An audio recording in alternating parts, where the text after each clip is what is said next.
Everton have fired Rafa Benitez. Let's talk about the implications of this sacking and what comes next for Everton Football Club in a managerial sense. What's happening, everybody? Welcome back to Oz Side Football. It's me again here to talk about some Everton. I know this isn't meant to be an Everton channel, but Everton are so shit. They're making the news. Obviously, Rafa Benitez's sacking is big news. It's something that should have happened weeks and weeks ago, but it's happened now. Everton, if you don't know, just lost to Norwich City 2-1, which I'm sure Harry and I will be talking about in the podcast in longer length. But you know what? For this video, I'm just going to focus on Rafa Benitez, why he's been sacked, his sacking in general, and essentially what comes next. So Rafa Benitez originally, if you look at it as a candidates list, let's say there's 10 candidates on the list.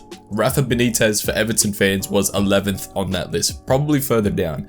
He realistically should have never been allowed to be the manager of Everton Football Club, but was. And the feeling going into the summer, you had a couple different groups. You had a group that really didn't want Rafa Benitez because of his Liverpool connections, etc., which is fair enough. You had the group of fans which were like, okay, we've tried everything before. Let's give this guy a shot. If he can bring some tactical stability, get our defense sort of looking really nice and get us sort of tight at the back, we won't concede a lot of goals, but we may not play pretty football, and sort of go from there. There was a camp that was sort of in that, and I was in that camp. For me personally, when he came into the club, like, I didn't really necessarily care about the Liverpool connections. I more so cared about the way he'd play football and whether or not he, as a manager, was able to adapt to modern football, and obviously we've seen that he can't. But in saying that, I just wanted stability for the club. If you look at the Everton Football Club, ever since Farhad Moshiri came into the club, so 6 years, right? I think we've had like 6 managers come and go within the last 6 years. So you had Roberto Martinez get fired in his first season, Ronald Koeman get hired, Ronald Koeman get fired, Sam Allardyce get hired, Allardyce got fired, then you had Marco Silva goes, and then you get Carlo Ancelotti goes, then you get Rafa Benitez. So that's 6 managers in as many years as Farhad Moshiri has been at the club. So managers for Everton Football Club genuinely don't last, but it's something that needed to happen. We need a manager in here who not only will change the culture of the football club, will get us playing in a certain type of way and give Everton Football Club an identity, and that's what some people were hoping that Rafa Benitez would do. He's a safe bet. He knows the city. He lives here. He knows the Premier League. Obviously, he did well with Liverpool. Did okay with Newcastle. Newcastle fans love him. Liverpool fans love him. So he was a manager that could have worked, but in the end didn't. One, because the fans. He's not someone that would completely galvanize the football club, not only in terms of the footballing aspects of it, but in terms of the fans as well. He was never going to be someone that every single Everton football fan could get behind. And that was a problem from the jump. So he should have realistically never been hired in the first place, and it should have never taken this long for him to get fired as well. If you don't know, Everton Football Club are the worst performing team in the Premier League. Since September the 25th, we have won 1 game of football and accumulated 6 points. To put that into perspective, Norwich City in that same period of time have accumulated 14 points. We are doing worse than what was the bottom club in the Premier League. I think we're either 15th or 16th place now, 6 points above relegation. Everton Football Club are in a relegation battle, and Rafa Benitez brought us there. Now, granted, yes, didn't have a lot of money to spend in the summer, and that was not his fault. That was down to the transfer dealings of previous managers and Farhad Moshiri, but we'll get to that. Yes, he had injury issues. He had Dominic Calvert-Lewin out for most of his tenure. He had Richarlison in and out in periods of time. Yerry Mina was out in injuries. Like, basically every first team player has been out through injury in a point in time during the season. But the problem that Rafa Benitez had is that when we were playing decent at the start of the season, when we had all our parts, we had a way of playing, we had a system, we had a setup. The problem with Rafa Benitez is that when he lost those key pieces, when he lost his Dominic Calvert-Lewin, when he lost his Decore, when he lost his Yerry Mina, he continued to play the same way, and that's not something that you can do. You can't play the same way you can with all of your best players and then expect the second or even at times third string players to play the exact same way. but he's stubborn. And I think that sort of summarizes Rafa Benitez not only as a manager but as his tenure as Everton Football Club manager, is his stubbornness, his unwillingness to adapt, his unwillingness to take on sort of constructive criticism. We've seen with the Luca Dean situation where he fell out with Luca Dean, assumingly because of the way that he wanted Luca Dean to play. Luca Dean didn't necessarily agree that would get the best out of him, and obviously then Rafa Benitez sort of just pushed him out of the club.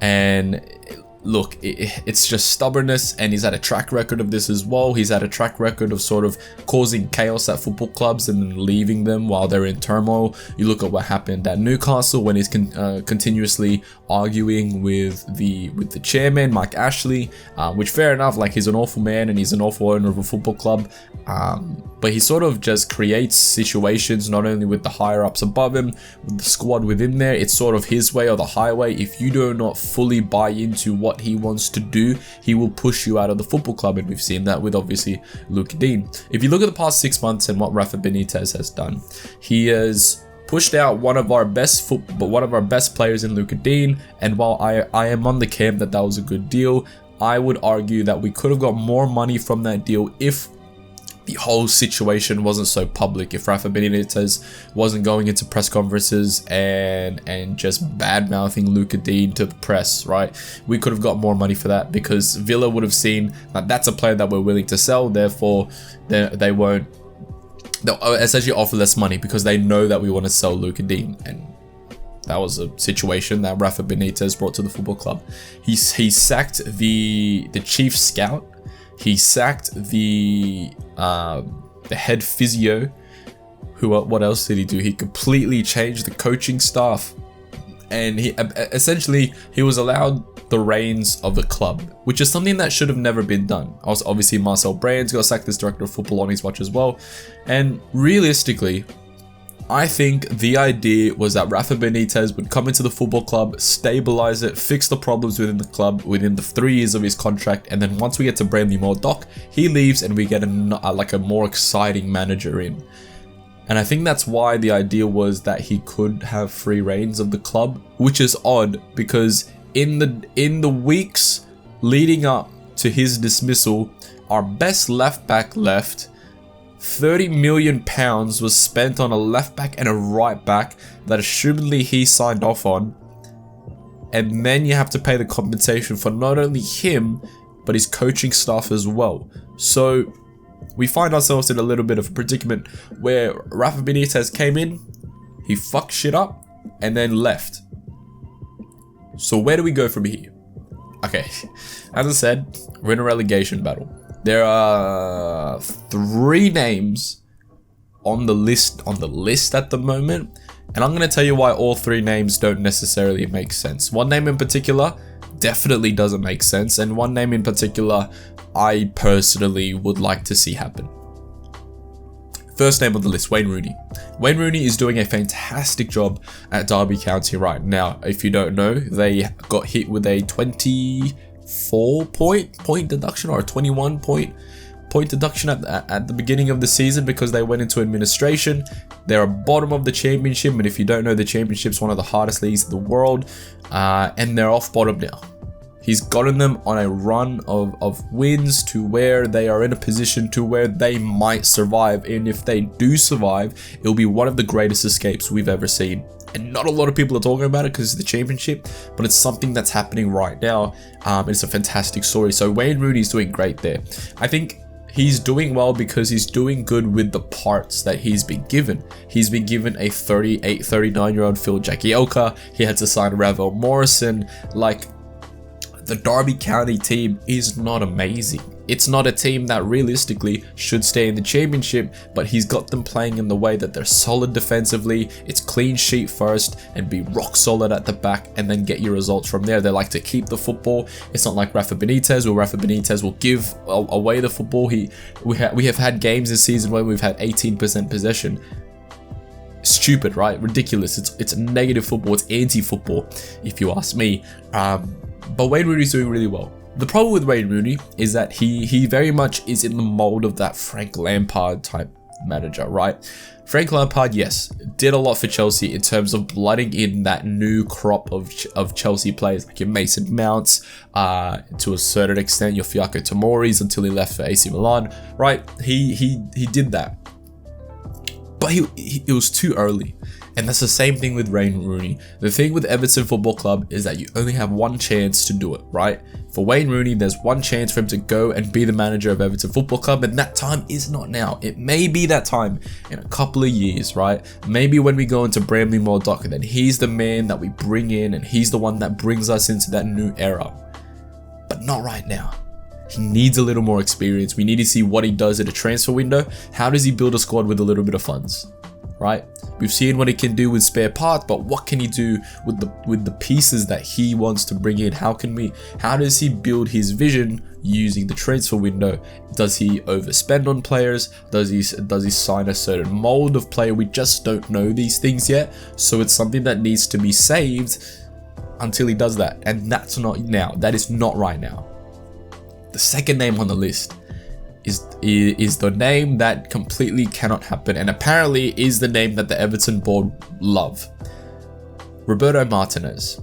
If you don't know, this is the jersey. It doesn't fit me whatsoever. From the final Roberto Martinez season, the season that he got sacked, and there was a reason he got sacked, because the football he played was shocking. There was no defense. He didn't believe in set pieces, so he never practiced them. I think Roberto Martinez's legacy is lived off of that first season, the 13-14 season, which I'll admit was fantastic. Probably the last time that Everton Football Club really excited me in terms of the way they played football, and all that sort of stuff, right? So, you give him that. But does no one remember the 2 seasons afterwards? How shite we were? And look at what he's done with Belgium. Belgium had the golden generation of players. Eden Hazard, Romelu Lukaku, Kevin De Bruyne. And he couldn't win a World Cup. Couldn't win a Euros. Like, he should have won something with them by now. With that generation crop of players, he should have won something, but he didn't. So why are we hiring the manager that failed at our football club at the start of all of this mess 6 years ago, and then hire the man who failed to win a World Cup with Eden Hazard, Kevin De Bruyne, Romelu Lukaku amongst amazing players? Unfortunately, the Everton board are inept of doing their job. I don't know who put Roberto Martinez's name on the table, on the list, whether that was Bill Kenwright, who's a cancer at this football club, whether that's Farhad Bashiri, the man who sacked him in the first place. I don't know who it is, but whoever put Roberto Martinez's name, like he is on par. No. He is on a similar level to Rafa Benitez in terms of the way that the Everton fans will react to him coming back. If he comes back, I'm done with this football club. I'm honest to God done. Like, I will not give a shit. I'll watch the games, but I will not care. If we win, if we lose, if we get relegated. You bring in Roberto Martinez, we get relegated. Genuinely. Because he is not a solid enough coach defensively, and that is what we need. We leak goals for fun. Norwich didn't score a goal in 10 hours of football, and they scored, 2 in 5 minutes in the first 25 minutes of the game against us? Roberto Martinez is not the man. He is not the man whatsoever. And if you think he's the man, then you know nothing about football. The next name on the list, the last name I'll talk about here, is Duncan Ferguson. Obviously, Duncan Ferguson had a great couple of games. If you remember, before we got Carlo Ancelotti, that first Chelsea game was probably the best I've felt about Everton Football Club ever since that game, really. He had the Man United game. His last game against Arsenal was pretty dead, but he got 5 points from 9 against Man United, Chelsea, Arsenal, which is not that bad if you ask me. Duncan Ferguson, if you don't know, has all of the coaching badges. He has the highest coaching badges that you can get as a coach. He has been within this squad for the entire shite period. He knows these players right now. He knows who needs to kick up the arse, who can play, and what system suits these players best. And a lot of people will say, oh, why do you want Duncan Ferguson when you literally just said that Wayne Rooney's not ready to manage Everton Football Club? The reason I say Duncan Ferguson is the man for at least right now. And I'm not saying give him a permanent position. I'm saying give him the interim manager role to the end of the season. I'm saying you give it to him right now because, one, he knows the players in this club already. He knows what will get them ticking, and the players respect him. Players respect him already. I don't think a lot of those players in that dressing room respect Rafa Benitez. I don't. But I know for a fact that these players respect Duncan Ferguson. I know for a fact that Dominic Calvert-Lewin equates his rise to Duncan Ferguson. I know that for a fact. So, for me, he's the man to do it. He's the man that has the backing of the fans as well. He's obviously one of our own, at least to the end of the season. What you do at the end of the season, or what you do from now to the end of the season and going into preseason next season, is do your fucking homework. Research into what this squad is, the players within this squad, the types of players there are, and what manager you can bring in to fit for those type of players, because we know we don't have a lot of money. So any manager that come in maybe gets 1 or 2 signings, but they're working with what they have, the pieces that they have right now. Is that a Graham Potter? Is that a Lucien Favre? Who is the man to take Everton and stabilize? I'm not even talking about getting us into the European spots.